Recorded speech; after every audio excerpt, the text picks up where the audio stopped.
ಇದೇನು ನೋಡ್ತಾ ಇರೋ ಸ್ನೇಹಿತರೆ, ಇದು ಸ್ಯಾಟ್ಲೈಟ್ ರಿಂಗ್ ರೋಡ್ ಹೋಗೋ ಜಾಗ. ಇದು ಜಮೀನು ಮಾರಾಟಕ್ಕಿದೆ.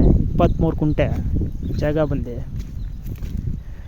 23 ಕುಂಟೆಯಲ್ಲಿ 6ರಿಂದ 7 ಕುಂಟೆ ಜಾಗ ಮಿಗುತ್ತೆ ರೋಡ್ಗೆ ಹೋಗಿ. ಈ ಜಾಗ ಬಂದು ಹಾರೋಹಳ್ಳಿಗೆ 5 ಕಿಲೋಮೀಟರ್ ಇದೆ. Harohalli industrial area. ಅದು ಬೆಂಗಳೂರು ಬಂದು 33 ಕಿಲೋಮೀಟರ್ ಆಗುತ್ತೆ.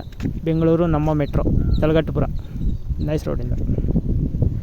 ಮೈಸೂರು ಬಂದು ಕರೆಕ್ಟಾಗಿ 100 ಕಿಲೋಮೀಟ್ರ್ ಆಗುತ್ತೆ. ಈ ಹೊಸೂರು ಬಂದು ತಮಿಳ್ನಾಡು ಹೊಸೂರು ಈ ರೋಡ್ ಆದರೆ 43 ಕಿಲೋಮೀಟ್ರ್ ಆಗುತ್ತೆ.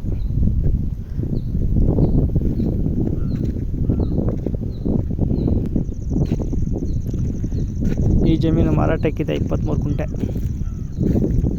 ಒಂದು ಬೋರ್ ಇದೆ, ಖಾಲಿ ಜಾಗ. ಇನ್ನೂ ರೋಡ್ ಯಾವಾಗುತ್ತೆ ಅಂತ ಕನ್ಫರ್ಮ್ ಇಲ್ಲ. ಈಗ ಆಲ್ರೆಡಿ 2ರಿಂದ 3 ಸಲ ನೋಟಿಸ್ ಇದು ಅಳತೆ ಮಾಡಿದ್ದಾರೆ. ಇದು ಬಂದು ದೇವನಹಳ್ಳಿ ಹೊಸಕೋಟೆ ಕಡೆ ಆಗಿದೆ 80 ಕಿಲೋಮೀಟ್ರು.